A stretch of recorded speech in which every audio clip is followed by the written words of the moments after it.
Welcome back to the Opposition Podcast, episode 7. And in our weekly tradition, I want to apologise for the music. Rukshan has gotten no better through these episodes.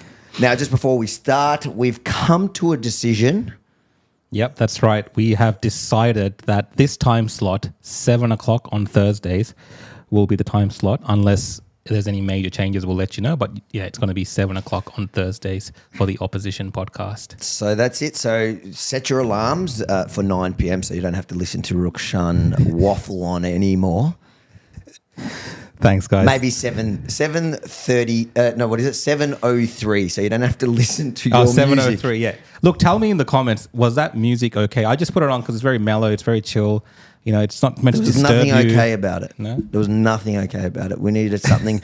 I think our guest, who you're about to introduce, I think our guest is asleep. That's right. Anyway, guys, before I do the introduction, I would let you guys know that you can submit questions as you're watching. We will try to take some questions today. Just put a question mark at the start. So we're trying a question mark today. So put a question mark, then space, and then type in your question. And if it's a appropriate or suitable question for what we're talking about, we will try to address it. Just be mindful that if you do submit questions, if you are commenting, we might put your comment up on the screen. So if you're writing stuff, it might come up on the screen as well. But look, explain to people why they need the question mark, because I think people are like, no, the reason you put the question mark at the start is just so I can filter through all these comments which are coming through, filter through the trolls and just the general comments that people are saying. Like someone here is writing, "I liked the music." So generally, I wouldn't want to put that up on the screen. Someone else wrote, "The music is fine. I love the music. Don't listen to Avi." I mean, we have some really good people watching and tuning in tonight. So thank you, everyone. I agree with you guys. But look, before I go on too long talking about this, I want to introduce our guest today. And this is someone that many Victorians would know for obvious reasons. But primarily, I think, during the pandemic, this guest that we're having on today really stood up for the people of Victoria as an elected member of our parliament. And the guest we have on today is none other than David Limbrick MP from the, I was going to say Liberal Democrats, but you have a new name now. So tell us about your name change, David, for your party, and just give people a general idea of who you are if they don't know you already. Thanks, Rukshan. So we're now called the Libertarian Party. We recently voted to change our name. So our party is based on a philosophy. Effectively, what we believe is that individuals shouldn't initiate force against other people. We believe that government should play less of a role in people's lives. And so we base all of our beliefs and our positions around defending individual rights and defending the rights of the smallest minority group, which is the individual.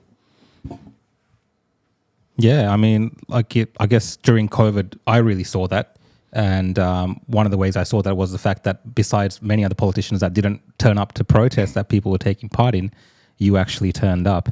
And one of the things I've seen you consistently say, it's not just the lockdown protests that you go to. You went to the BLM protests. So you kind of get out there and show your face in all these different issues which are happening in our state.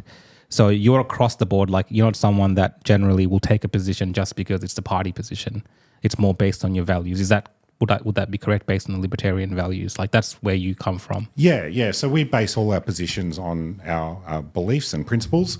But like you say, I've been to lots of different protests, during the pandemic, before the pandemic, and after the pandemic, because I'm like many people. I don't believe many things that the media say. I don't believe what the government say. I want to go along and hear things for myself, and so I'll go along and hear and try and listen to, what do we have in common with what these people are saying, and what do I agree with, and try and focus on that rather than just listen to the noise that comes through the mainstream media and through the government. Yeah, I might actually throw to a question, David. Like I've seen it come up a few times, and it was just people saying, what happened to you after the lockdowns? They're saying you disappeared. How did you disappear after the lockdowns in terms of being in the public eye and discussing these issues? Well, no. I've been doing a lot of media since the lockdowns. So actually, last month was like our biggest media month ever. So we've been doing a lot of media, but not talking about COVID so much because, it's sort of, fading into the distance, although there's still a lot of questions that need to be answered. And I think there does need to be a reckoning. We've been pushing for a Royal Commission. But, there's other issues now that maybe people that were interested in the lockdowns are not so interested in as well. I get that a lot. I get that heaps. I get now from people saying, "Oh, Rukshan's disappeared. Where is he? Not coming to the protest I anymore?" think it's funny. All that is that back then during the lockdown, people were at home, stuck at home, and they were just glued to their devices and they were watching everything online. We're all still here putting our stuff out, whether it's in the media, but you're also posting stuff. I see it all the time. But I just think people are just less engaged because they're living life. Yeah, I mean, there's certainly a lot less engagement on social media than there was during the lockdowns. A lot of people, you would have seen, with your live streams, like they just got insane that's when engagement. He was popular. Yeah, no one watches him anymore. Insane engagement, like in real time. And that was because, people were stuck in their houses. They had nothing else to do and they wanted to see what was going on in the world. And you provided, eyes on what was going on. They were calling you the eyes of Melbourne at one stage. And I think it's the same with everyone that was talking about things during lockdown. They had a lot of engagement, but after that, things have changed now. The issues have changed, and because it also affected everyone. So everyone was stuck at home, and the issues that were playing out affected every single person in the state or around the world. It wasn't even here. People around the world were watching Rukshan. Now he can barely get 10 people to listen to him. barely. But I'll keep moving along. I'm trying not to get involved with Avi and the politics. Into the politics. Just trying to keep it light and friendly, everyone. Unless you guys want me to. Look, the topic I wanted to bring up first, David, was just something that's been in the news, I guess, last 2 weeks. And this is around a book, a particular book. I think it's called Welcome to Sex by Yumi Steins and Dr. Melissa Kang. No one even. Everyone knows. Just says her name because you have to, but everyone's talking about Yumi Stein. And look, there's a lot of controversy in the public square about this, and a lot of politicians had different views as well. Last week we had a guest on, Senator Ralph Babette, and he had very strong views about the book. Not to the sense of banning the book, but saying that it needs to be done in such a way that kids aren't exposed to these books. What were the terms that he used? I just like how polite you are walking into this. Listen. He called you out. You called him out. We want to set the record straight. I'll show what David wrote. I'll bring that up on the screen. Let's bring it up. Come on, Rukshan. He's so nice about the way. Let's stir the pot. Let's get a Senator fight. Babette put up a post talking about this book, and then David Limbrick, who's here with us right today, he wrote, "Beware the book burners and their censorious hangers-on who think that their opinion on books should decide what is and isn't available for parents. They are spitting in the face of parental rights. Parents decide what is appropriate for their children, not the government, not activists, and certainly not Senator Babette." So in fairness, he's not actually saying they should ban the book or stop parents from having access to the book. Didn't he say it should be wrapped in plastic? Wrapped in plastic, so for adults to be able to grab it. So who should decide whether it's wrapped in plastic?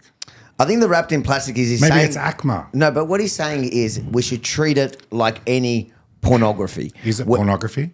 I think it is. I've looked at it. It's pretty pornographic. You really think it's pornography? I think that it's just as inappropriate for children as pornography. I actually think it's worse. I'll tell you why I think it's worse. With pornography, when kids look at pornography, all kids, they look at it, they're on the internet, but they know that it's adult content. And they know that it's not something we should be doing. They're being naughty. Now, this book is presented as child-friendly. It's created for children, designed for children, and it was being sold in the parent section, though, in the parenting section at Big But W. it's going in libraries in the kids section. It's being targeted. Is it? It's being. I haven't seen that. I've understood that it is, but it doesn't matter. The point is that it's. So I'm happy if you say it's going just to parents, and then parents can decide to give it to their children. Every parent has the right to be a bad parent. I have no problem with that. The point here is that it should be treated as pornography, because I think it's actually worse than pornography for the reason that I just stated, that it is targeting kids and it is teaching kids how to perform certain sex acts in a kid-friendly way, which by default is teaching them that kids can do this. Kids can scissor. Kids can have oral sex. Kids can anal sex. It's disgusting to make that okay for kids. And that's what I think Babette's position, from my understanding, was. And that's my position. So the thing that I haven't read the whole book, right? So I don't even have an opinion on whether this book is good or bad. What I do have a strong opinion on, though, is parental rights. Parents should be the ones that decide whether or not material is suitable for their children. Now, there's a lot of parents that have lots of issues with, I know you're a parent, right? It's hard talking about these sort of issues with kids, like talking about sex and things like this with kids. And there's lots of people that have put out material out there to help parents do that. Now, this book is one of those pieces of material. Well, I don't think whether or not you like the book but or not. I agree with you on parental rights, but I think this takes away parental rights because this goes past the parent. How do you know? Well, this takes away do you think kids are going and buying this book by themselves? Because they're not. They're not. No, but if it's in the library, if it's in the kids section, if it's available and targeting kids. But is it? Well, I don't think it is. I haven't heard the argument that it isn't. It is a kid's book. It was being sold in Big W in the parenting section, but is my understanding. Dave, like this is the issue with this book when I look at this book is, even though it's like the discussion now is around, well, parents will decide it's the book parents will, I don't think it's a book that parents are going to read to their kids. Like I don't see parents reading the material in that book to their kids. If parents are buying the book and giving it to the kids are reading it by themselves, and then through that, those kids might distribute it to other kids or whatever. I don't necessarily have a problem with that. Let the parent decide. My problem here, where I think it fits into the libertarian, because I see myself as a libertarian, is I think it takes away the parent's right because it is bypassing them. Now, if you say that it is not, it's supposed to be in the parenting section, so it's only for parents. So then all I'm saying to you is let's make that official. You can say it's not in the kids sections, but a lot of these libraries, these state libraries, they are activists that run it and they are going to put it there. They are targeting kids. And that is where I think it is absolutely wrong for the same reason that I think you believe in. I think it is taking away parents' right to decide whether the book is for their children or not. Look, if we take away, all right, let's say we wrap it in plastic, right? You're caught up on the wrap on plastic. Well, I think it's the idea of making it. But if you're taking it away from parents to be like, how do you know? Take it away from kids, not parents. Take it away from kids. Can we take it away from kids and give it to the parents to decide? I think you're making a leap. Like, I'm not sure that it actually has been. Like, are kids actually going out and able to buy this? Kids can't go out and buy a pornography magazine by themselves. A parent has to go and buy it, and then if they decide to share it with them, I don't know what the legality on it is, but I dare say they can go and do that. It'll make them a bad parent, but I just think it'll make you just as bad if you go buy. I just think we need that same rule. However you're going to treat pornography, treat this book.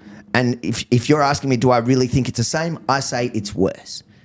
And as a parent, I would hate to think that in my kids' school or in the state library or anywhere that my kids go, that some Yumi Steins can go and bypass me by teaching my kids how to scissor, how to have anal. That concerns me. My understanding is that this book was written in response to kids being exposed to pornography because it was do you know what the average age of kids being exposed to pornography is in Australia? It's young, like 12 years old. I know it's that. bad, right? And so a lot of parents are in this situation where, like it or not, they've been inadvertently exposed to pornography, and then parents have to put that in context. Now, it's really hard for parents to do this sort of thing, and sometimes they need tools to help them explain some of these things that kids may have been exposed to. Now, whether or not this book is a good tool to do that, like I said, I haven't read it, but I want parents to be able to have the opportunity to find whatever tools that they feel are valuable and helpful in providing context for these things that kids might have been inadvertently exposed to, and helping them as a tool to educate their children. And I know as a parent myself, it's really hard to go through that process and talk about these really difficult things with kids. And maybe some of these books, and parents will decide that they're not appropriate for their kids, and maybe other parents will decide, well, maybe I can use this tool to have a conversation with my kids. But ultimately, it should be up to the parents. And look, exactly, exactly, it should be up to the parent. But this book is directed at parents, though. Like, it's not. You haven't read it. Read it. It is targeting kids. Well, it's meant to be read by children, but parents are the ones that are meant to. It targets kids, and this is my problem: is activists often, especially on the left, they create a problem. Kids have been looking at pornography since I was little. I remember the old pornography in the magazines that the kids used to steal from their parents. But we knew it was wrong and naughty, right? That has been an issue forever, and it is a problem. And parents do need tools, but parents need tools. You can't open something and go, "Oh, I'm doing this to help the parents." It reminds me of the government telling me, for your own protection, we're going to give you these. So we're going to. But that's what you're talking about here, though. Like you're saying that for the kids' protection, not for the parents. But who's going to decide this? Every parent should be in charge of his own children. The state needs to protect the children, not the parents. The parents have every right to be a bad parent. I have no problem with that. I just don't think that the state should be starting to say, because you think they're not going to target it. They're going to be teaching these in school. This is going to become curriculum. I guarantee it. Well, that is the direction. So is there an ability here, David, for a community standard to be set? So what's acceptable for children? For instance, I've spoken about this before. Smoking, kids can't go and buy smokes. Yeah. But if a parent wanted to give a smoke to a child to try it out at home, the legality of that, Who knows? It doesn't matter, but parents can do that. Parents can do that if they want their kids to experience these things. Well, I'm not sure that's legal. No, we're saying we don't know about the legality, but at the end of the day, a parent But it's the same kind of thing. We still, as a community, we enforce certain standards to protect children. Now, this particular book, it comes across as and I share some of similar views to you on about parental rights and, not banning books and all this kind of stuff. But there is an element of this book where it's very instructional, and the instructions are aimed towards children on how to perform certain sexual acts. It's not so much just about the education around what these terms mean.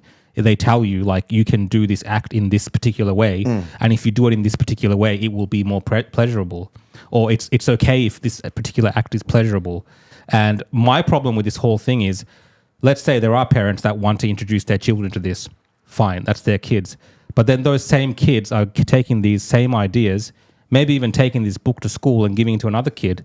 And maybe they're experimenting with other kids that don't want to experiment in these things. There's a lot of speculation here. There's speculation here, but the way that the book is, I guess, as an instructional type of thing for children, and children aren't as mature as like we like to portray them.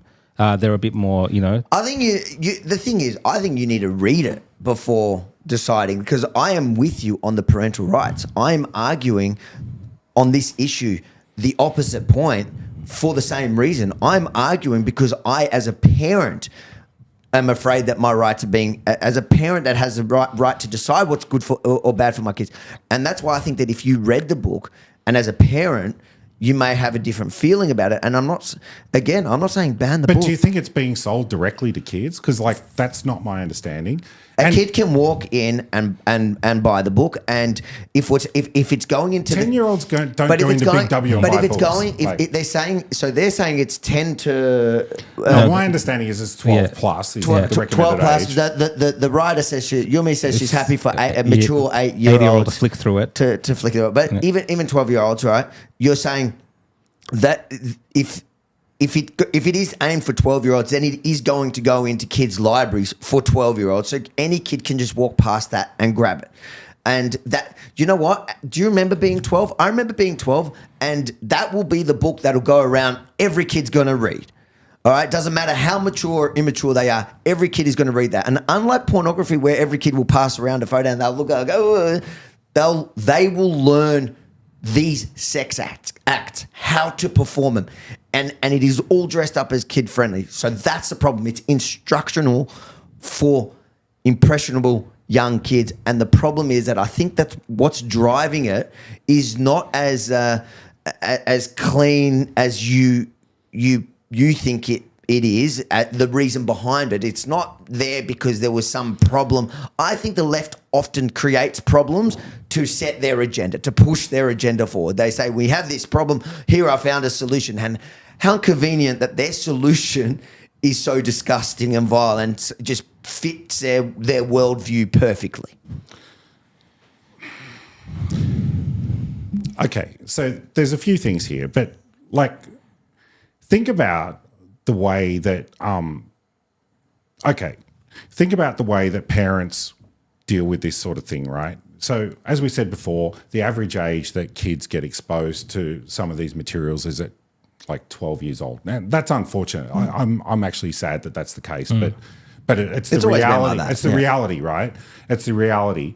And so we have a situation where parents need to have tools available to be able to discuss these things with their kids, parents, right? Absolutely. Parents, yeah. So, I just don't buy the idea that government intervening in these things, because I don't trust the government to make good decisions here, right? Because they won't make good decisions. And like if you're, putting it away with the porn, as you're saying, what parent is going to go over there and look for stuff that's appropriate? A parent that is looking for help to deal with these issues. It's a parent that's you're saying is struggling with these issues is going to then source that material. That's the exact person. I want them to have to source it because you're saying they're the ones that are having this problem. I just don't want it to be there for every kid to just pass around, especially because it's instructional. But is that really what's happening? I mean, we've had this situation now. You were a kid once. Well, we've had this situation now where there's been this hysteria from conservatives about this book that they don't like, right? And they've managed to turn the book into a bestseller. Like totally counterproductive. Yeah, but it's activists. Totally counterproductive. No, it isn't. It isn't, because at the end of the day, who's making it a bestseller? It's activists that are buying it in support of. Who cares? But it's not going to the kids that are just stuck there at school that without their. And again, I'm saying that if those activists want to give it to their kids, then fine, that's their deal. But I'm just saying, just don't put it straight in the kids' hands. And if you're saying that you don't have a problem, you don't think it's going straight in the kids' hands, let's make that official. I don't trust the government either. I don't trust the government to ban it. The government's there at least. We have rating systems for freaking movies. The government's job is there to protect those that can't protect themselves and to protect the parents' right. More importantly, the right to parents to decide. So I can take my kids to an M-rated movie, but that they come with me. They can't just walk in there. Same thing as this book. That's all I'm asking. But things are changing so fast, like especially in our state in Victoria. What kids are learning at school, the type of material kids are being exposed to. We have drag time, story time in Parliament House.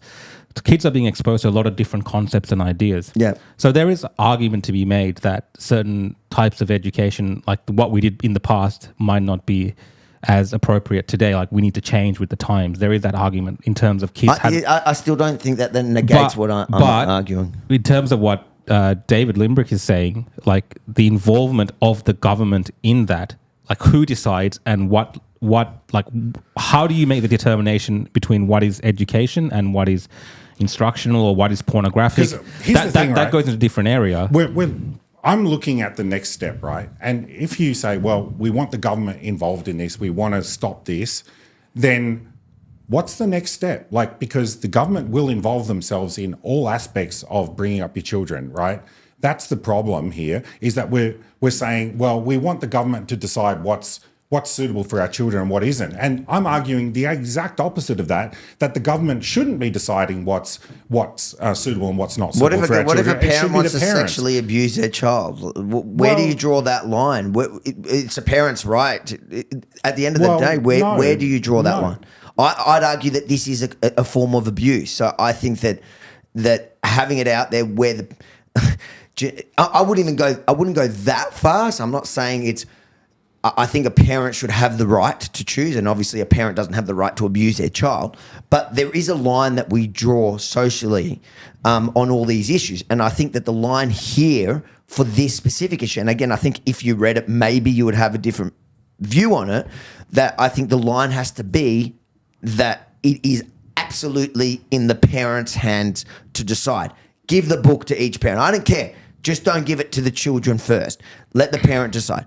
And but isn't that what's happening already? no, why do you say that? Why are you assuming if it's? But you're saying it's being like distributed in libraries. Like I haven't seen it in No, libraries. I'm saying like, well now maybe less. Now not, but it was in libraries. People were videoing in libraries. It was going in libraries and kids sections. It's been everywhere. It was in libraries. I saw people on it. Yeah. There were videos of people going into libraries, and then the library kicked the guy out for showing that the book is in the kids section in the library. Of course, if it's a book aged to 12-year-olds, it's going to be in the kids section. All we're saying is if you don't think it's going into the kids section, let's just make that official. And it's not because I trust the government.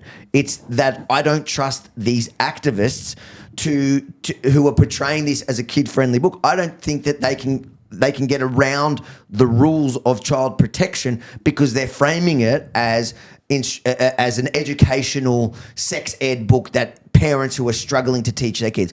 If there's a problem, if a parent really needs help with that, let them source the info themselves. Let them source even this book themselves. If they read the book and they say, yeah, this is exactly what I'm looking for, firstly, I'd say get help. But secondly, I'd say let them then go and teach that or read that or give it to their child. But I mean, That's it. like, you know, like we're talking about deciding what we think, you know, the government. But we have a deciding rating system already. We already have. I don't believe we have one for these books, do we? Like, No, but I'm saying besides age. there must be a classification if pornography is classified. Yeah. We have for movies. There is a classification. There must be some sort of classification.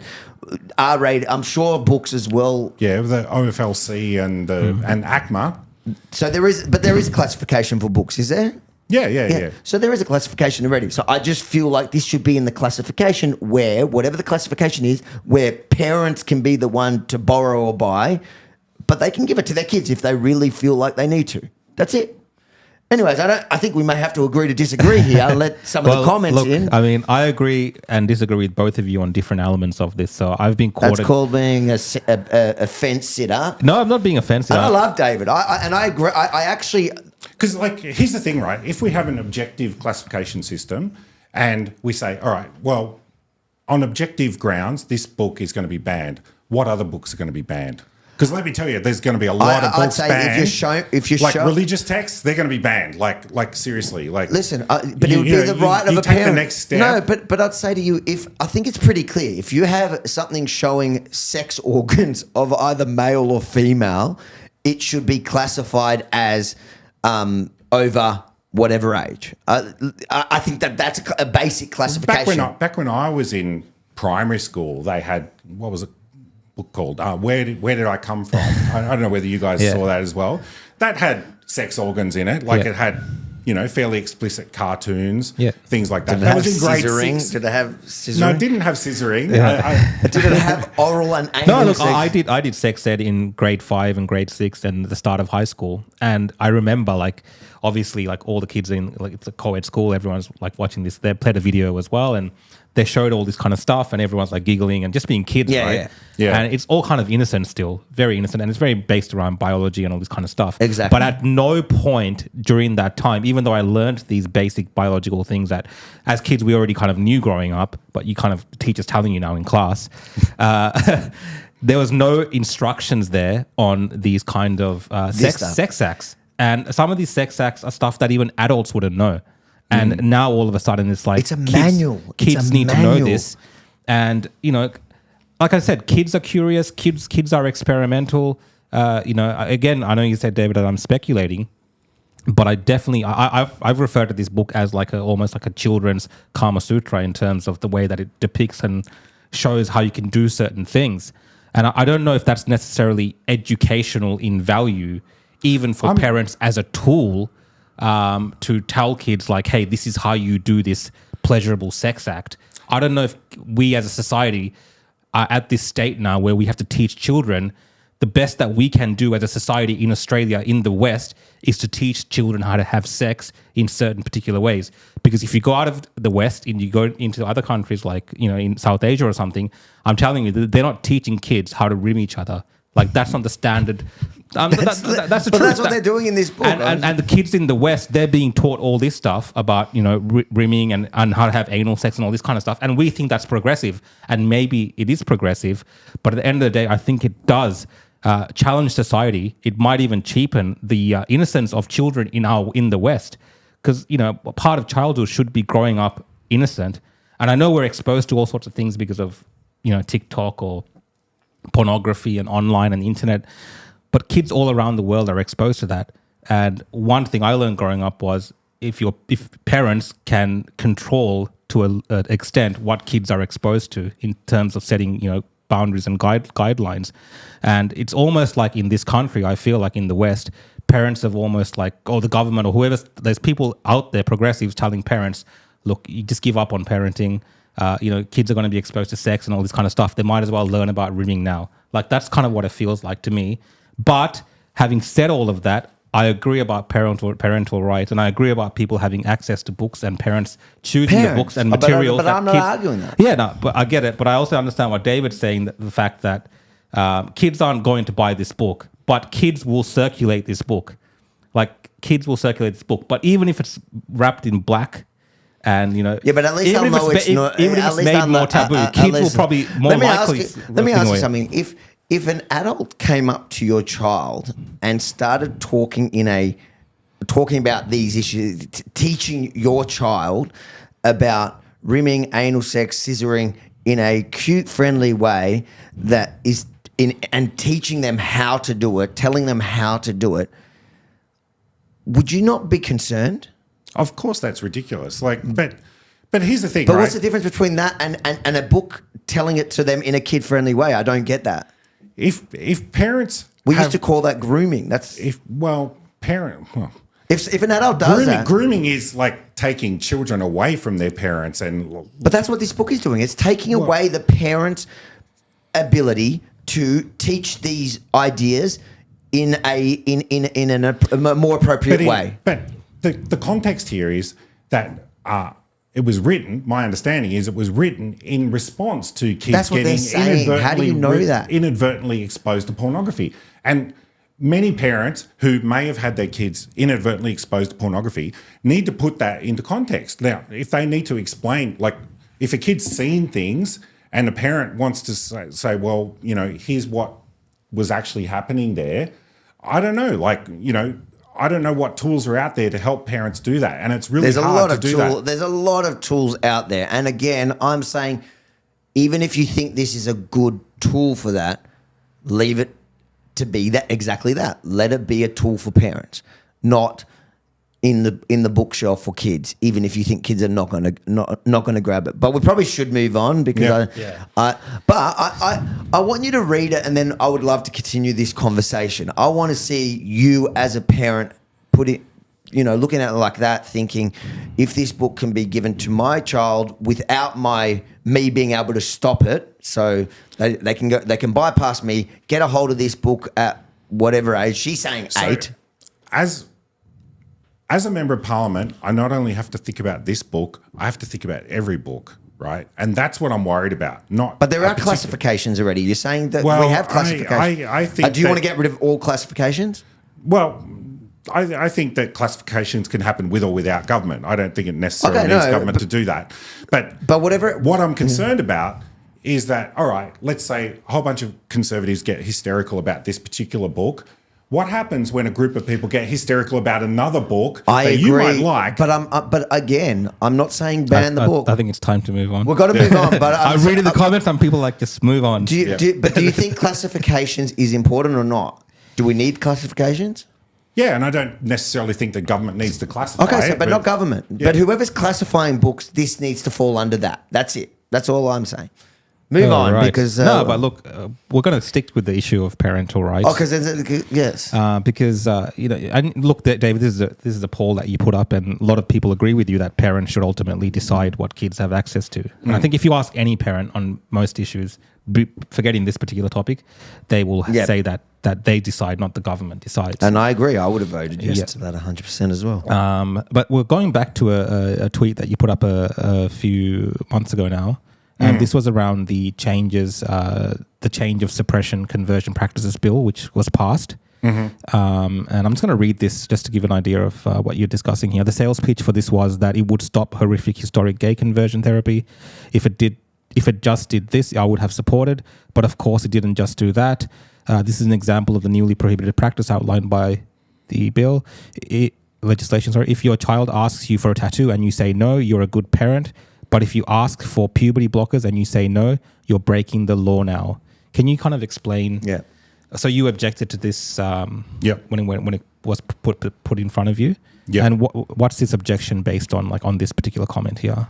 Yeah, so, all right. So the Change and Suppression Conversion Practices Bill was put up in Parliament in 2021. We underwent very extensive consultation with many different stakeholder groups on this. And we ultimately came to the position that we couldn't support it because the government was effectively interfering in the consensual communications between adults, all right? And the headline for this bill was around gay conversion therapy, right, which is a horrific thing which happened historically. I think there's been isolated cases of it happening more recently. And as I said there, if this bill had have just been banning that, I would have been okay with it. But what it did was something far beyond that. It instituted what's called an affirmation-only approach. So this is for children that may have questions about their gender identity. And what it's made illegal in Victoria is if you see a psychologist or a doctor or your pastor or whoever it may be, they're not allowed to do anything other than affirm your stated gender identity. So, if I was a minor and, even if I was an adult and I said to someone, I'm questioning my gender identity, maybe I'm a girl or something like that, no one would be allowed to, in a professional sense, say, are you sure that's right? Or maybe have you thought about this? They're only allowed to affirm it. Now, this is something that I felt was very dangerous, and my views on this have only hardened. Since this bill's gone through, I've been contacted by many parents who have had children in schools and things like this who've, their child has had questions about their gender identity, and people have only been able to say, just affirm whatever they've said, whether or not that may or may not be correct. Now, many other countries now, such as the United Kingdom, Norway, Sweden, I think Finland as well, they've backed off on this approach to children with gender identity issues and gender dysphoria issues, and saying what they're doing is what they're calling a watchful waiting approach. So children that have these issues, they give them therapy, they give them whatever support they need, and then when they're older and able to make decisions for themselves, then they decide what they're going to do next. And we're not doing that in Victoria. I'm very concerned about both. There's two types of things going on here. One's called a social transitioning. This is where a child may change their appearance and possibly their names and pronouns in a school. Sometimes this happens without parental knowledge or consent, which is really concerning. I think that that shouldn't ever happen except in very, very, very exceptional cases without the parental knowledge or consent. But then also, what would be a case where you'd be okay without parents? If the parents are abusive, and some sort of criminal element, I think, but that would be very rare. I think that in most cases that this is happening, that's not the case.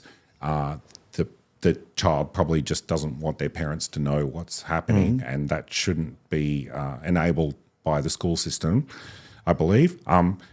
It's very difficult to get numbers on how many children this is actually happening to in Victoria. They don't keep very good statistics on it.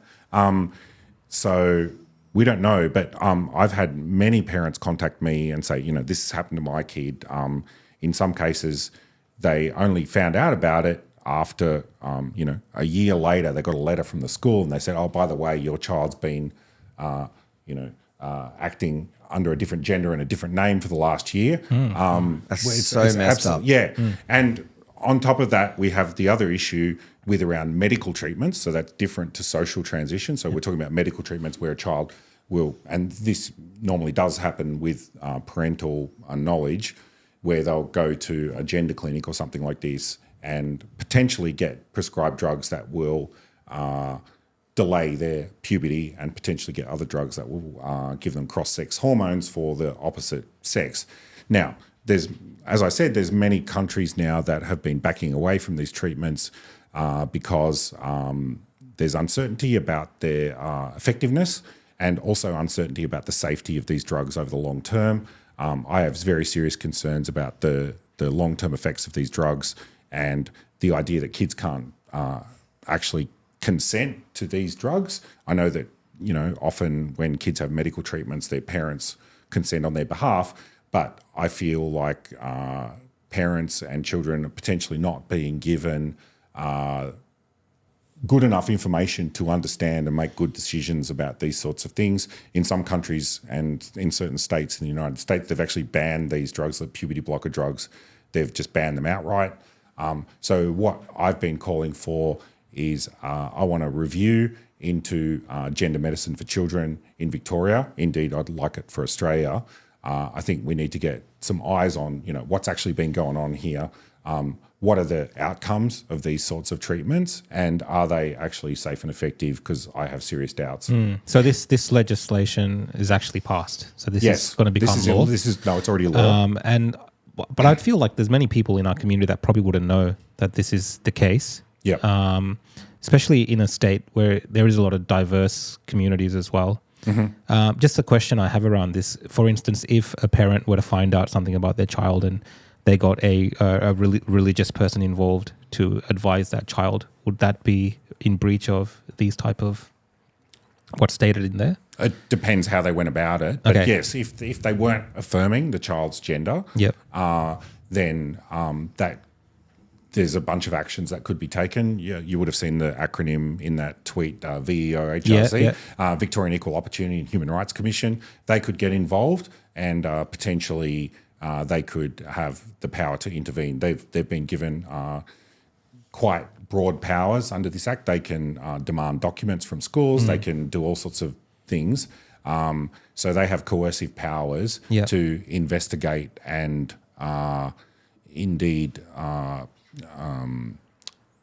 put fines and things like this on parents depending on the severity of it. Because I haven't seen too much. Like, you'd think with something so major like this, there would have been a massive educational campaign by the government, for instance, like just informing people. I think a lot of people get inadvertently caught up in this if they don't understand that this is the case in Victoria now. Like, I'm just saying in general, I haven't really seen too much material from the government saying that this is what it is like now. So there was a lot of material from the government to schools and, like, in particular religious schools, and psychological organisations, this sort of thing. They were telling them, here's the new laws. I don't think that parents would have been necessarily informed about this sort of stuff and would understand it. It wasn't super high profile at the time. There was a fairly heated debate. I copped a lot for opposing this. I was one of the few that did. We came to the conclusion that we couldn't support it. And when we came to that conclusion, we copped a lot of heat on social media from all different activists. The Liberal Party supported it going through, which we were disappointed about. But I'm so shocked. But I think that our state's made a big mistake with this. This affirmation only thing, I think, is a mistake. I think that it channels people on a single path that may be having, I don't deny that gender dysphoria exists, right? There's kids that have problems with gender dysphoria. They need support, they need help, but not all of them being channeled down this path need drugs and medical treatment. In fact, I've done live streams with people who've gone through that and then realised that it was a mistake and detransitioned. Yep. The very fact And there's all sorts of dramas with that, isn't there? yeah, and the very fact that detransitioners exist proves that it's not effective in all cases.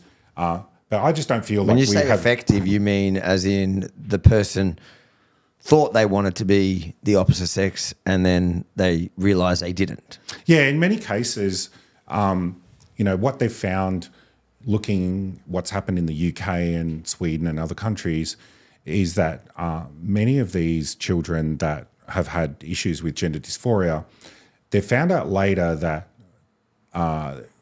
they were really instigated by other issues. So maybe they had issues with trauma in childhood, maybe sexual trauma.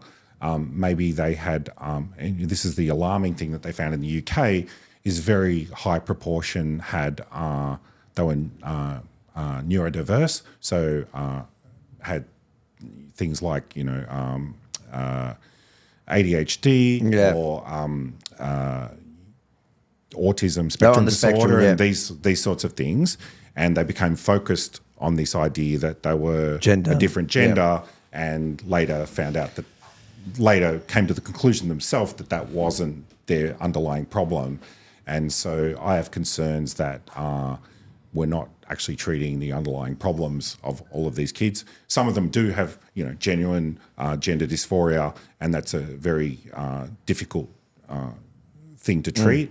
But I don't accept that all of the children undergoing this actually have that. So, there's a big push, and that's why I agree with everything you're saying on this issue. 100% support, and I'm grateful that people like you stand up to it in Parliament, even when our so-called opposition just join the left on this craziness. But that's why when I look at this, I think something like in that book it talks about this type of stuff, doesn't it? About your gender and it actually does. It is an indoctrination into this, and that's why we're seeing such an explosion in kids suddenly identifying, is because they're being given bad information, and that is part of my issue with something like that. I'd be reluctant to jump to conclusions as to the causes where they're getting it. Of the causes why is of this why stuff. is there a massive explosion in kids identifying as? I wouldn't profess to know the answer to that. I think there's a lot of people speculating on what the causes could be. That's why I'm calling for a review and an inquiry. So you want to find out why I want to find out. I want to find out the reality, because there's who lots would of you people, trust to do that review? That is not driven by ideology, because all of this, and I don't care if you're looking at the conservative or the left or the right, doesn't matter. It's been driven by ideology. Just like I don't like that book for what it's written in there, and when it talks about the gender stuff, gender ideology, I find that disgusting and violent. I think it's crazy. It's normalizing almost mental illness. It's not looking at an issue and giving people the support they need. It's making me have to accept your delusion. So who would you trust to run a review that will take the politics out of it and actually look at the medical issue for the medical issue, the science? So I don't want to name a particular person, No, but I know group? I know that in the UK, the CAST review, they did some excellent work there in the UK, and in fact, that's what led to lots of changes in the UK. But what institute here would you trust to do that like them there?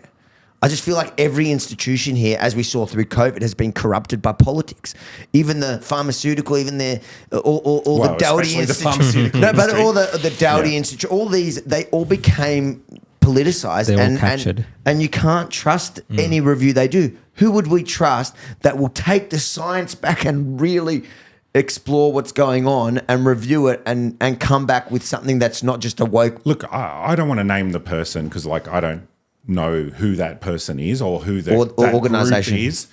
I think the first step is to agree that we need to have a review. That's the next step is all right, well, who's going to actually do that?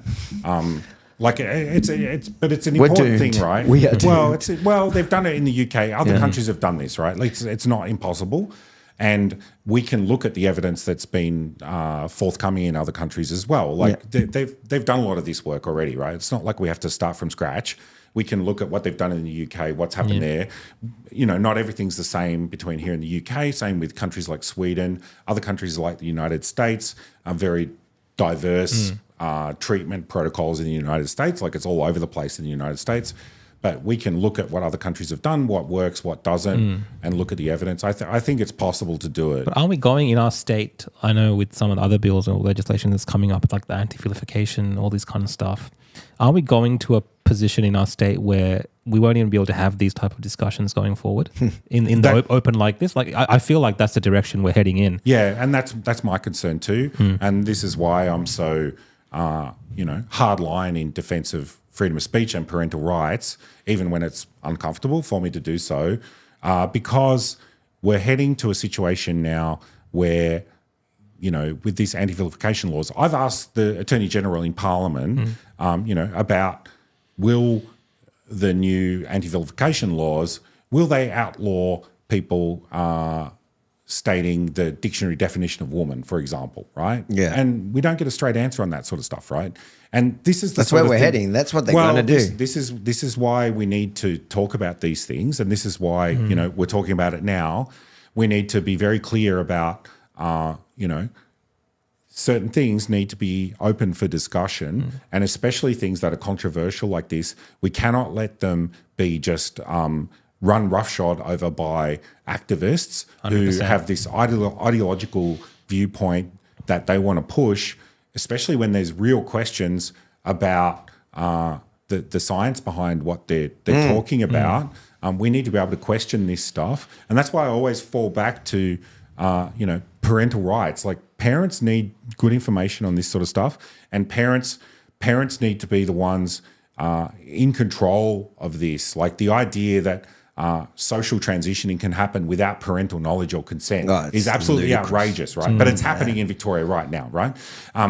The idea that children can be prescribed puberty blocker drugs without, parents being told of all the potential physical consequences, later on in life. Like they can become sterile, they can have, they're just discovering all of the problems with these drugs now. So I'm very concerned about this stuff.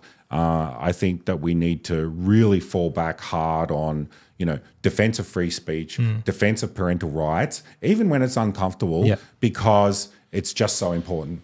Yeah, that's why I'm on board with this, like especially against like censorship on these issues, like having these open discussions. I think it's so important. You know how censorship works, man, right? Yeah. You've seen it during the pandemic. Seen it, People with alternate viewpoints will get shut down, right? And that's why I'm so concerned about like governments being involved in discussions, even around books and classifications. Anything when I hear the government is involved, automatically it sets off a red flag for me, because I don't always trust the intentions of government. Even if we trust them on one issue, they will use those same laws against us on another issue. Well, we saw that with the pandemic. They were using that's the line that we're threading, and I think in Victoria it's like on another level in terms of the acceleration of all these things. And I think a lot of people in our community actually don't know these things are happening. Like we might discuss it, we might see it at protests, the activists might be talking about it, and it might get some media coverage. But the average parent, a lot of the time, I'm just talking about the average parent, not those who are clued into what's happening in the political space. These things are happening around them, and they're finding out it's too late by the time they found out to even oppose these things. So is there more that I guess political groups or your party or even activists who might share your same views, is there more they should be doing to reach out to people, or is it again just something that's going to be fought on the battle lines, a battlefield of the political battlefield rather than culture wars? Yeah, well, it's not really a culture. Like it is a part of a culture war, but the way that laws laws and rules are passed in Victoria, I feel like it becomes a point of discussion. Then it's somehow just rammed through and passed, and then that's just what it is. So it needs to break through to the mainstream, and I think part of that is happening now. So for a long time there was. Like back in 2021, when this change in suppression bill went through, there was almost no one in the mainstream media that was brave enough to criticise it. Very, very few people. Now you may have seen that there's a lot of people who are actually asking questions and saying, is this the right approach? I think that that's going to happen more and more. I have more to say about that in the next few weeks. But I think that it's something that people are just learning about, especially when parents learn about what's been happening with some of these issues, many of them are horrified.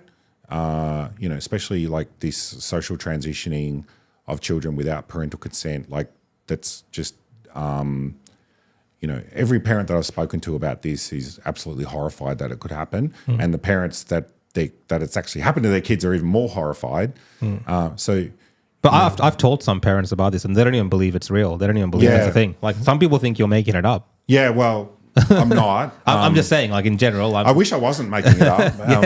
And this is something like I'd never been involved in this issue before 2021 when that bill went through. Like this wasn't something that's core libertarian thing. It's like something that we all sort of had to form positions on and this sort of thing. And when you start getting parents contact you and tell you these stories, you can't just ignore it. You have to say, well, it's my job as an MP to defend their rights and especially their parental rights. And so we're doing that. So it's a real thing. It's happening. I don't think any people, anyone serious denies that it's happening. But what's not known is like what's the scale of it. Like no one seems to know that. Like it surprised me when I brought it up at a meeting once, right? And some guy stands up and says, "Oh yeah, that happened to my kid." Like I'm like, well, how widespread is this? Like we just don't know. There's no stats on this. Do you want to go on to because I think moving on from the when it comes to government, because we touched on it before we actually went live. We were talking about the banning of swastikas and the Islamic State flags. Now that's a federal thing or is that a state thing? I think we have it in the state, but both. the feds are talking about pushing that through now as well, particularly around the Nazi symbol and also the ISIS flag as well. And you put up a post about this, which I saw, where you were saying it's defending freedom of expression isn't about defending things you like. Correct. And we are seeing in Victoria and now federally as well, government's insistence that they can control gestures, symbols, especially I think with the Islamic State one, the thing that the Liberty Victoria was saying about that was that some of the inscriptions on that is actually religious or important to the Islamic and Muslim faith. And the government just blanket banning that because it's on that other flag that's related to ISIS might not necessarily be the best of ideas. I think we can probably have the same discussion about a swastika because it's used throughout different cultures to mean different things. Sure. But it's not even that, as we were saying before we went live today, is I'm somebody, just because of my background, that am a target of both those groups, the Nazis and the Islamists. But I want to see who's waving that flag. I want to know who my enemy is. And and the other thing that I find within my community, you have groups like the Anti-Defamation, which is like the Australian ADL, where they're very into the censorship and banning of swastikas and Nazi anything, and what they call hate symbols. And the question I've always posed to them is, what's going to happen tomorrow? And I from our discussions, I think this is where you stand as well. So you're going to ban the Nazi swastika today, but tomorrow the same people that stood by your side going, yes, let's censor this, ban this, let's ban. Tomorrow they're gonna say that the Israeli flag, the Star of David on the Israeli flag is a hate symbol, because if you put a poll around the world, I think that they might win that argument, because if it's a numbers thing, a lot of the world hates Israel and they will claim that.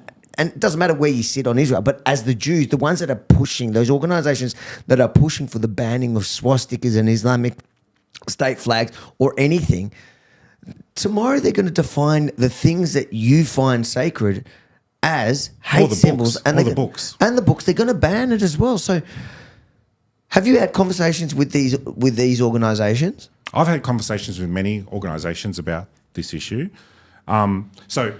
Firstly, to the state of things, so you're correct in that the federal parliament is planning on banning the swastika and the ISIS flag, but Victoria has already banned the swastika alone in last year. They did that.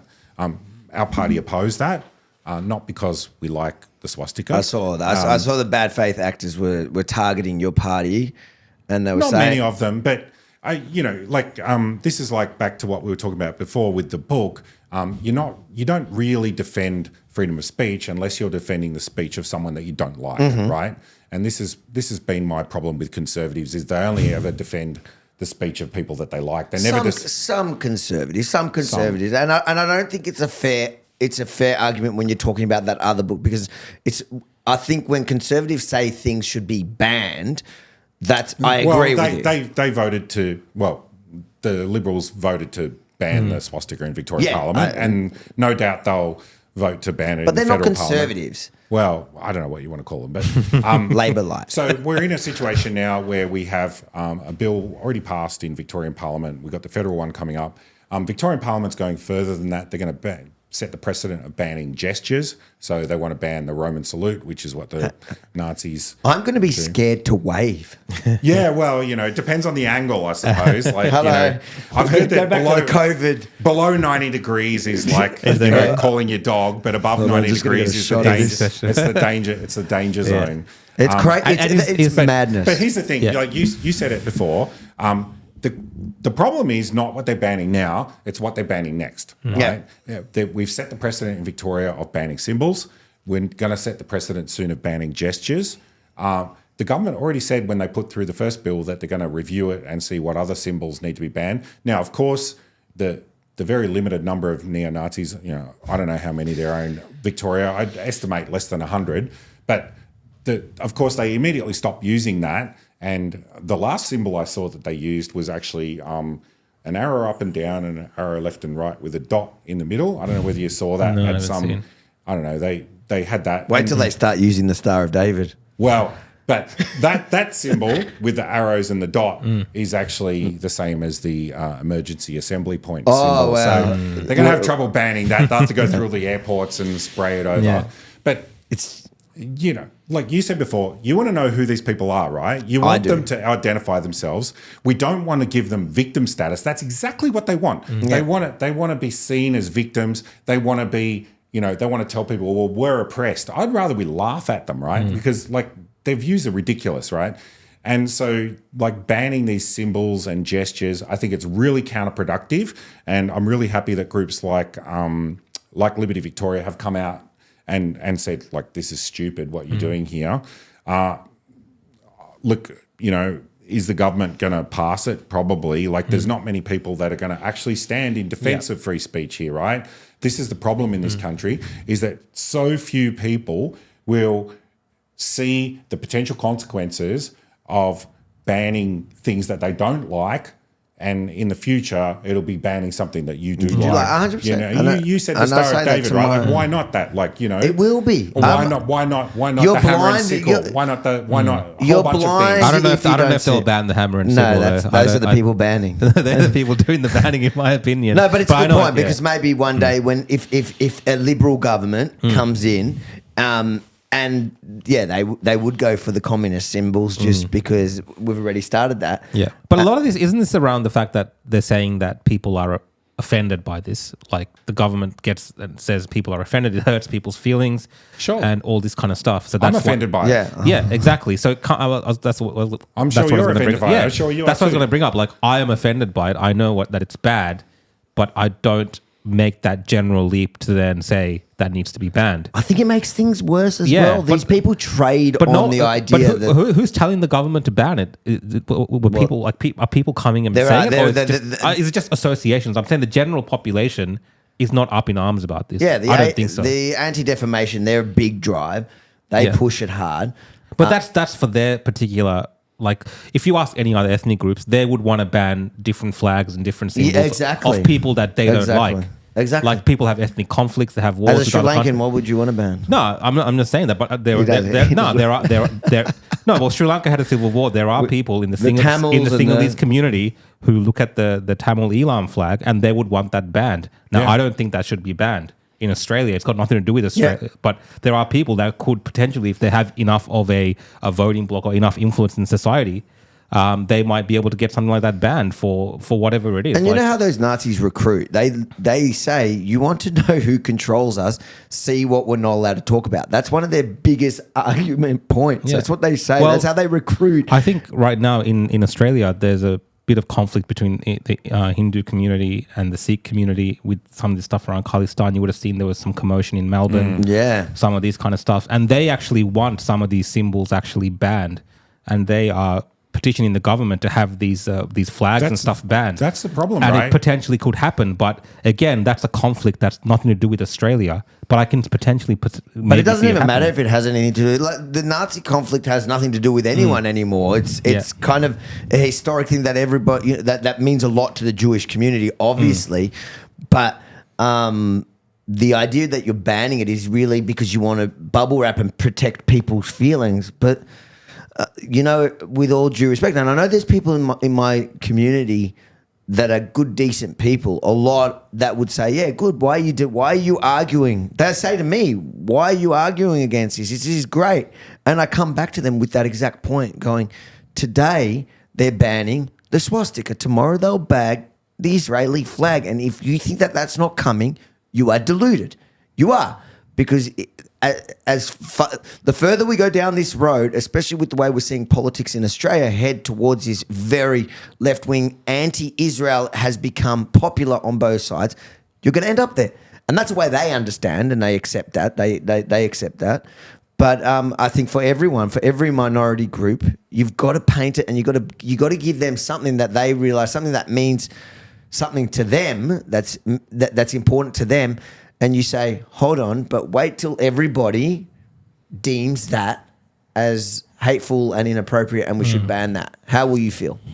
Yeah, it's a dangerous precedent, like, banning symbols and gestures. Gestures is insanity. Because of course, like Rukshan was saying, like there'll be other groups that'll say, well, they banned this symbol. Like, well, this symbol. Aren't we good enough? This other symbol that I don't like is far worse than that. Like, these neo-Nazis, there's only 100 of them. At the tennis, they didn't want to have the Russian flag displayed. Yeah, I mean that's just a commercial type of. But they're doing thing. that as well. But like that's another thing, right? So like it can like. It will. The Russian flag, they'll agree it should be banned soon. They're banning it from TV. It's not on TV or anything. Yeah, it's just like a white box they have on the TV. It's quite, is that right? Yeah. On the tennis, well, they just now had a white the thing. Olympics, they're not even inviting them. Really? Yeah, they're not even inviting them to the next Olympics. Like, yeah, right.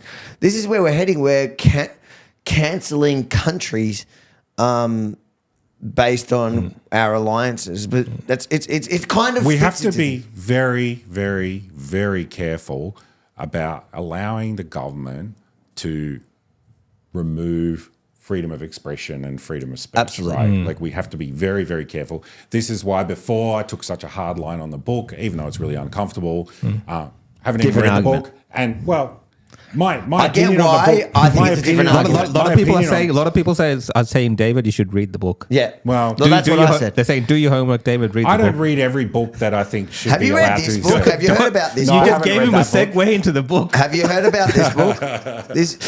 I have. I've met someone who's read it, actually. Yeah. And what'd they say? I know what they said. I just got to hear it. They said it was pretty good. They said it was pretty good. They said it was very good, is what you said when we weren't That's live. definitely one thing I can get behind banning is that book. Yeah. I will drop all my principles and get this book banned. I think that we should do a book burning, but somebody else has to buy it.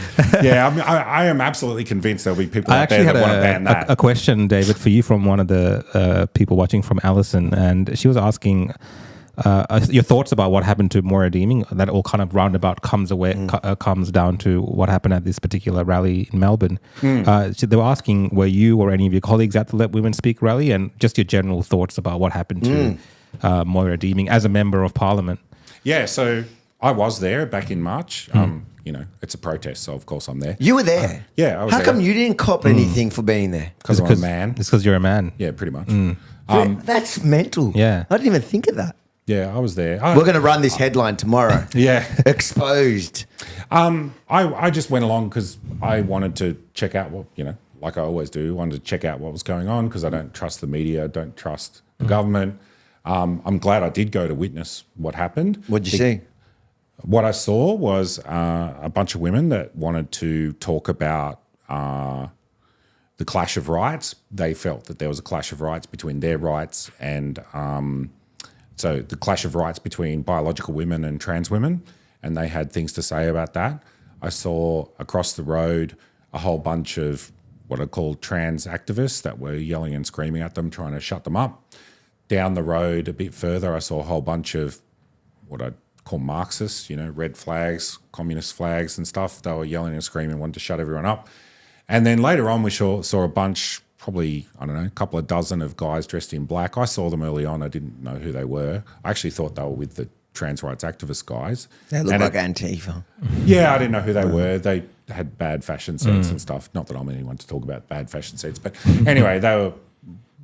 Do you want to ban their fashion sense? Oh, I don't know. It's pushing my limits. They had bucket hats. Who wears bucket hats? I made fun. I interviewed them and made fun of them, and they didn't like that. Yeah. Okay. So anyway, there was a couple of dozen of them who they were yelling and screaming stuff. I couldn't hear what they were saying. They had a banner that was basically implying everyone was pedos or something, and then they went away. But yeah, look, I was pretty upset with the fallout from all that. I thought that it was unfair that these women were somehow associated with those guys. It was a bunch of women being held responsible for the actions of a bunch of guys. How ironic was it? Yeah, how ironic. Because of what they were doing. Moira got, in trouble with her party because they were sort of, too weak to stand up for her, I suppose. I'm not sure exactly what went down in their party room, but anyway, she got kicked out of the parliamentary wing of the party, so she's an independent now. But like the thing that I noticed, and this is why I've been talking about it a lot more, is I was listening very carefully to what the women were saying as much as I could because it was pretty noisy. And what I heard was a bunch of rights that were clashing, and they were concerned about those. And, as a libertarian, we care about rights, right? When we're thinking about how do these things fit into our framework. And I saw things like, they were concerned about the right to freedom of speech. They were concerned about the right to freedom of association. They were concerned about the right to freedom of belief. They were concerned about parental rights. And these are all things that I care about too. I may not have agreed with them about everything, but there's certainly... Is there something you remember that you don't agree with them on? I think some of the language that they used to describe transgender people, I didn't like some of the language that they were using. Because when it comes to rights, I think that transgender people have rights the same as everyone else, and I don't consider that they have less or more rights than anyone. And I think that some of the language that they were using wasn't good. Might be mean phrasing. Yeah, I mean, rights-wise, was there anything that they were saying besides potentially hurtful language? Was there anything that you... And that's not everyone. There'll be, I think some of the problems that they were talking about, I don't feel like they had good solutions. But do you agree that they're real problems? Potentially they're problems, yeah. Like some of the things that they were talking about women's spaces, some of those things I do see that it's easy to provide solutions for, but some of them I don't see that it's simple. Like, one of the things that many people talk about is toilets, and frankly, I think that a lot of those issues can be resolved through just design changes, and that's exactly what a lot of What do you mean? Private businesses and councils are doing. They're just changing the design of toilets to fix it. But I'm not sure, like, if you did. But women's sports and that. Yeah, so women's sports again. They were saying. They don't want transgender in women's they don't sports. want transgender. Do you agree with that? I think it should be up to the sporting codes to decide that, not up to the government. And I think the codes, in many cases, can decide these things for themselves on how it operates. I think it should be up to the members and private organisations. Because otherwise we've got government overriding the rights of freedom of association. And I think that if the government stays out of it, then these codes can figure it out themselves. They already do it with many sports, right? Like with boxing, they have different classes and codes. I think they can do that with many sports. And I think it just needs time to sort itself out. But it's a good point, because if a competition makes a bad choice with it, then suddenly another organisation will come, a competitor, and they'll go, this is just a women's one for biological women and trans. But I guess the problem you'd run into is when schools and so state schools and things like that where your kids are competing, or competitions that are state run. Yeah. Who decides there? And yeah, I guess the women want their right to be able to protect their daughters' competition to be just girls for safety and just for fairness. Yeah, and it depends on the sport as well. So, like some of the sports are very physical. There's a real chance of injury. Yeah. Like even if it's not a real competitive thing, it could be a chance. Like football or something is very physical. If you've got someone that's very physically larger than someone else, then they can cause them damage. But look, I think that codes are going through these difficult issues and sorting them out. Some codes are having like open classes of competitions. Other ones, where it's like kids stuff that's not so competitive. They're figuring out rules of engagement and how that works. But isn't there an argument to be made that it goes beyond that, like the erasure of women? Like even the fact that we're having these discussions, and we have to keep in mind that a lot of this actually impacts women more than men. Especially when three men here talking especially when it comes to something like sport, this impacts women more than men. Like that's just the science of it. But like, don't we have to keep that in mind that this is not so much just about toilets and all this kind of stuff. It's actually about the erasure of women and their place in society. Again, in the West, like I think, I didn't really know too much about this issue until I started listening to these women and understanding it from their perspective, and then talking to women in my life. And there are major concerns there that they are fundamentally being taken off, this thing that they've had since the beginning of time. There's this massive change that's happening. So, like when you say the government's involvement in sports, for instance, like Swimming Australia, I think recently they're trying to be more inclusive, but that's because they're trying to stick to the laws in Australia, which they're trying to be in line with. The laws are the problem. But the international swimming bodies have different rules. So isn't there a thing that can happen where kids, young women, young girls are disadvantaged when we have sporting codes in Australia, for instance, that allow, boys, for instance, or trans women to compete in their sports? It's not the professional elite level. Because a lot of these solutions I'm seeing for sports is about in the elite level, we'll have these male-female categories. Yeah. But community sports, all this kind of stuff, that's more mixed. But doesn't that take away the chance for a young girl, for instance, to excel in her sport because she might come up against someone who is, a trans woman that beats her in a few rounds of some particular sport, and then she doesn't progress. Like let's say tennis, for instance, as an example. As a society, aren't we fundamentally changing the fabric of these things with these discussions, but also because of these laws? Like, I don't think it's just about the bathrooms and just about no. I think sport is almost a bigger issue because bathrooms. We've always had the argument's been made in those areas because that's what makes it really clear. It's easy with a bathroom. I think when people make that argument, they're talking about change rooms in gyms, for example, and they're taking the example of somebody who's going to abuse that system, saying, all right, we're agreeing that people can self-identify or you can change gender. So, of course there would be, there will be people that would take advantage of that for their own devious, and that is a real concern because you're giving a license, you're giving suddenly a key to these to predators to be able to go in there and do that. So as I said though, I think with toilets and change rooms, I think that design issues can solve a lot of that. I'm not sure what design issues can stop. With toilets, for example, forget toilets, but change rooms for women. Well, there's some change rooms where you have separate cubicles where people get changed and things like that. But I think with sports, it is a real issue. I think bringing it back to all right. Well, what's the fundamental right that we're questioning here? It's around freedom of association, right? So groups of people should be free to associate on the terms that they deem appropriate. Now, it may be that a sporting body wants to say, well, we only want to allow biological women in this particular sport, or we want to allow mixed, or whatever they want to allow. The problem is that the laws at the moment, both at a federal and at a state level, don't allow them to do that in many ways. And that's what this challenge at the moment, not in sport, but in this Giggle versus Tickle, I don't know whether you're familiar with that, with Sal Grover. So she's got a application, app for your phone that was intended for women to communicate and network and things like this. And she got into that. She's an entrepreneur, a CEO of a company that's a tech entrepreneur. She was never involved in politics and all that sort of stuff.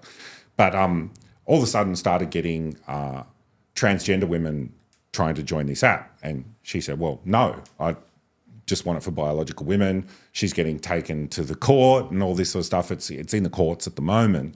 But I think that if we're truly going to defend the freedom of association, we should defend the rights of people like Sal who want to set up spaces for who people can enter based on whatever conditions that consensually people agree to enter those spaces. And their they argument should be allowed to do that. You should have the right to discriminate. Effectively, yeah. Like they should be allowed to decide who comes in and out of there. The way they weaponize the word is they say, well, then you're saying that they should have the right to discriminate. And I actually think you should be allowed to. Well, effectively, that's what it is. But I don't see that as a bad thing. I think that, if transgender people want to set up their own spaces, or men want to set up their own spaces, or people want to set up mixed spaces. Men have had their spaces. They've had gentlemen clubs. They've had these for since the beginning of time. Yeah, and that's fine, I think. And very recently... And women have clubs too. But very recently, women have gotten rights and all this kind of stuff, even in the West, like 100, 200 years. And all of a sudden now, we've moved that discussion to another area. It's that argument of men are so much better at everything that even being women, we're getting better than. I'm not going to say that. My wife might be watching. So. I'm feeling brave because she's far, but it is an issue, and the point that a lot of people always bring up is, why are you seeing so much of men or biological men or trans women competing in women's sport, and you're not really seeing it the other way? There are a few examples. Well, it's obvious, isn't it? Like they gain physical advantage. I mean, it is obvious, but that's the thing. So I guess we don't want government. We don't want government intervention, but at the end of the day, also the one responsibility governments do have is to protect the minorities. Now, you're saying the minority is the individual, but when these things clash, I think that there is a place for protecting just the rights that have to take all these issues into account, and that includes the fact that... I think that a lot of codes can't actually exercise their right to freedom of association because of the interventions. Government. What are the interventions that government has now that you're saying clashes or restricts? So the federal discrimination laws and state, right? Yeah, so I'd agree. Those discrimination laws have always been problematic. So that's what they're challenging at the moment with Tickle versus Giggle, which is around. How do I not know about this? Yeah, that's what they're challenging, is that. The discrimination is based on gender, not sex. They're saying it should be based on sex. So that's... Where are they? So do we know where they are in court at the moment? What stage is it? It's still ongoing, yeah? Yeah, it's still ongoing.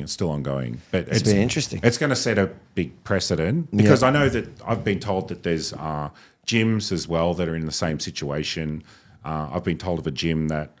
is a women's only gym? It's a women's... Not in Victoria, but it's a women's only gym. They had a large number of Muslim customers, and they accepted some transgender women into the gym, and then a large number of their other customers said, we're not coming here anymore, because they didn't want to be with the biological men. And so that was problematic. And so, you can imagine many scenarios where this might turn out to be a problem. It's crazy. That is something that I am noticing as well, is the clash of the minorities. That's something we're seeing that's new. Yeah. It's a new phenomenon. And it's funny because those that are raising the flag and marching for the whole trans rights, only a few years ago, just before COVID, they were the same people marching on behalf of those Muslims. Now they're two minorities. You're seeing that, the Muslim and the Christian, but the Muslim groups in the western suburbs, especially in Sydney, there's this clash. There's this clash of ideology. Yeah, I mean, we see that in Canada and in the States. Everywhere, a lot of these protests at schools and stuff. It's a weird school boards time. especially. I think the solution to this, though, is to just respect people's freedom of association. It's okay if people want to congregate based on their own whatever reasons they want to congregate on.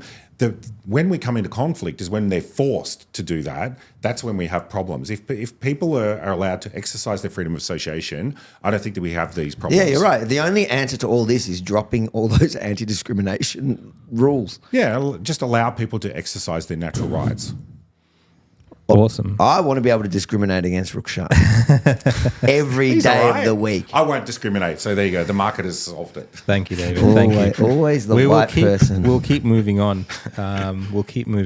So I guess we had a few other discussion points around misinformation bills and all this kind of stuff, but I think we covered a lot of that with this discussion. And I think we're heading to the end of the... But I do want to bring in some issues which are local, state-based, because, of course, you are in the Victorian Parliament and there's always something happening there.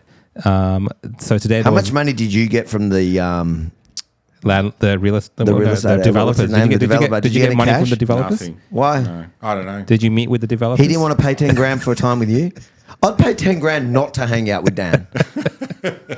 But if anyone... Mind you, I spent a lot more trying to go to his press conference. I don't get to make any planning decisions, so yeah. That might be why. But, we've had this... How much did we pay for him to come on tonight? Nothing. We'll pass the envelope later.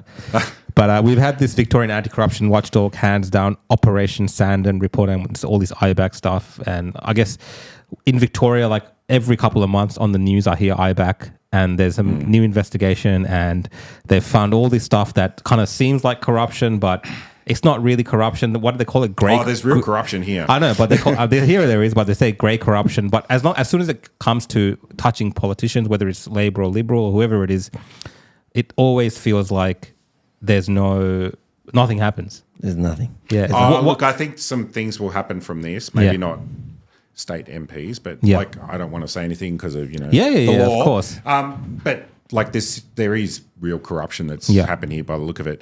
But I would say. But I guess around faith in institutions like this, in these corruption bodies, David, like you deal with these sometimes in estimates hearings or something like this. Do you talk to them or? Look, I have, I have my concerns about the anti-corruption bodies. What I have bigger concerns about is the system itself invites corruption, right? We see now, I think our planning system, it's like it was designed to be corrupted, right? It's like you have a piece of land which has a certain value, and if you change the zoning on it, it'll have a higher value, right? And the person that's going to be able to change that value is some councillor, right? Yeah. It's like asking for corruption. Now, I have serious concerns about our entire planning system. I think that a lot of this should be, removed. I think that the problem here is that there is too many planning controls, too many regulations. If you remove that, you'll remove a lot of the corruption. I think the same, I've said many times about, our drug laws, the whole Lawyer X scandal and all that. That was all about our drug laws. So I think in many cases, the system designed by the government has, in many cases, caused the corruption or at least made a honeypot for the corruption in the first place. And to get rid of it, there's ways to get rid of it. Like, you can't have planning corruption in planning if you simplify planning controls and make them more open and transparent about how it works. I don't think that you would have this sort of situation that you've seen here. I have a very close friend who fell in the opposite situation. She had a building and the zoning changed so a few years ago it was worth a lot more because the zoning changed that suddenly you couldn't build multiple stories there. And should have just done that $10,000 dinner. Maybe would have made $1 million, $2 million on that. But I mean, it's so unfair because people, and this is a serious story, is people invest in properties with the idea that one day I'll either develop or sell it, and then the zoning changes overnight. And I know some people benefit the zoning changes to allow them, but generally those are people in the know that that have friends in high places, as we see. But the average person who invests, their hard-earned dollars into what would be a retirement fund or a fund for their next generation, for their kids, and then suddenly it's stripped from them because the local council decided no, they don't want high rises on this particular block now. That until this day, so literally overnight, you can knock it into. I think it would have been a quarter lost of the value. Yeah, I mean, I'm a libertarian. I'm always going to go back to rights. Yeah. The rights here is property rights, okay? And what's happening with planning controls when they do this sort of thing, like you talk about with your friend, they're overriding people's property rights because if a person owns property, my view is that they should be allowed to do what they want with that property as long as they're not hurting someone else. But then they argue that hurting someone else is if you put a high rise next to my property. This is playing devil's advocate. This is what they would say is, well, you're hurting my right to be on my property and do what I want. Well, if you're causing damage to them by damaging their amenity or whatever, then you can. But you're blocking you can their figure view. that out with negotiation, right? Yeah. I don't think that you necessarily need planning controls to figure that. I actually totally agree with you, but I you can guess pay compensation or whatever. You can say, well, the view's being damaged, and you can figure that out. But ultimately, what's happening with a lot of these things is you've got groups of people that are effectively trying to exercise property rights over other people's property, which is causing all these problems. Yeah. And you make a good point, actually. Thinking about it as you're talking, if the neighbour wanted, in theory, if they wanted to build a high rise, and the rule was all you had to do was have the direct properties around you have some sort of agreement between you. A lot of properties, they'd go, yeah, you can build a high rise, but you got to pay me out something, and it's worth it for the developer as well as the person who's going to lose their view. Going, oh, that's great, yeah. I'll take a bit of cash and you can take away my view, and then it's a win-win. Except the government doesn't get any extra cash. Yeah, the government doesn't win. The government doesn't win, but that's not going to happen in it's Victoria. Never going to happen. It's got to be down to defending property rights, Yeah. and in many of these cases, it's really just the whim of the local council or the whim of the planning minister or whatever it is. And they're all on power trips half the time. Yeah, they're on power trips. So, we got to fall back on our first thing should be we defend people's property rights. And if people exercising those property rights infringes on other people's property rights, then we need to have a discussion about how to manage that conflict of rights. Yep. But we shouldn't just say, no, you can't build. Yeah. That should be, there should be some sort of... 100%. Speaking about power trips, I guess one of the main... Something we touched on earlier today was around COVID and potentially, I think you're calling for a commission, some sort of commission into COVID in the state of Victoria or a Royal Commission federally? Well, we can have Royal Commissions in Victoria too, but the federal government's, they promised before the election that they were going to have a Royal Commission, and I haven't seen into anything. COVID. Yeah. The Labor government. Yeah. They were saying those kind of things, weren't they? They were just saying that because they were saying Scott Morrison screwed everything up. Yeah, I think they've realised that it's not going to look good for them either. Yeah. So, they're all pretty quiet about it. But we absolutely need a Royal Commission into COVID, whether it's state or federal, I don't really care. But there needs to be some sort of reckoning. 100%. Because we don't know, all the people who are involved in this and, who are the leaders and decision makers here, I don't think that we've really, because we haven't had a reckoning, we haven't got to the stage where we know whether they actually made good decisions or not. And they're moving on to other, in charge of other institutions. Brett Sutton's moved on and all these other people maybe have moved you don't on. know. I can tell you they made bad decisions. I have my views, and I'm sure you have your views. We can make a Royal Commission right now. Well, with that, But we need to. one of the issues recently, topics that came up was around the payments to the people that were locked up in that the housing commission. Housing commission flats, and they were locked up, and then the government's not admitted fault, but they've given them compensation, a few $1,000s each, but they're not admitting that they did anything wrong. Like, what is that? Look, the ombudsman in 2020, I think it was quite emphatic in her. Deborah Glass, she does a really good job, I think, and she stated quite clearly that she said human rights had been breached. Look, my view is that if your rights have been breached, then you're probably deserving of some sort of compensation. The problem I've got is that every Victorian's rights were breached. Yeah. And you can't pay compensation to every Victorian because the tax the money for the compensation comes from every Victorian. So that's not really going to work. But the problem here is then, what do we want to achieve, and what will a Royal Commission, even if we got a Royal Commission, what will it achieve? Because sorry? We need answers. I think we need answers. But we need answers is one, but all these things, heads need to actually roll, and there needs to be, when you say a reckoning, I think people in the future need to look back at this time and say, hey, if I go on this power trip and I do what I want, or I'm opportunistic with them in the moment, that one day I'll come and pay the price. But it's never going to, but even if they got a Royal Commission, will that even happen? Well, look, the first step is a Royal Commission. I can't say, but look, I think... How often do Royal Commissions actually... Some of them do some really good work and some of them don't. So, you know, it really depends. There's been some Royal Commissions that have really turned states upside down with the findings that they've come up with. Yeah. You said before, like, what do I want to happen? I want us to find out mistakes and make sure we never make them again. Like, I could tell you one mistake.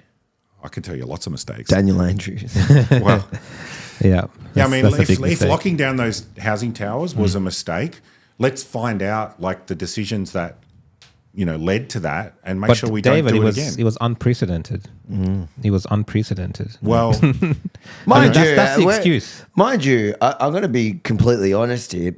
You were probably better than me at that point because that was very early on. What were the dates on the towers? I think it was 20. It was March. It was 2020. It was March. 2020? I think it was like March or April. It was. I'm not sure the exact date. It was 2020. Doesn't say. I don't know what month. It was 14th July. Yeah, July. All right, so that was very early. It was very early for here, and I wasn't that opposed to it at the time. I'm embarrassed to admit it, but I remember that specific thing at that time. I was caught up a little bit in it. I think still. I don't remember. I think if you ask a lot of the community at that time, people were bought into the whole fear aspect of it, right? It was a lot of people bought into the fear of it. But today, after seeing everything we've seen, what David says is correct. We need to understand why these decisions were made in the way that they were made. So next time that governments are faced with such unprecedented circumstances, which they keep alluding to that they probably will be, they make the right decisions and right calls. And or at least they know they're going to be held accountable. I think in that one, look, I think if that was the only thing that happened, we could go, okay, that was a scary time. It's the tip of the iceberg. Yeah. But that was just the start. And that's the thing is that was the first real major thing that happened.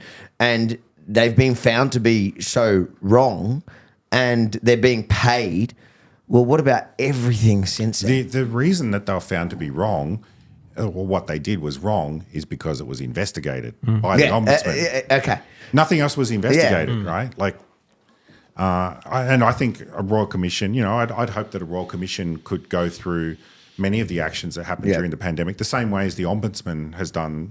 I think she did a great piece of work in this. I reckon Victoria Police might have a bit of a hard time with that Royal Commission. Look, I think the way that Australia is set up and the way that things are going, we will have an investigation Royal Commission into all of this, but it'll be long after these politicians have left office and they've all moved on. I think it's going to take something like this in this current sitting of Parliament or even the next sitting of Parliament.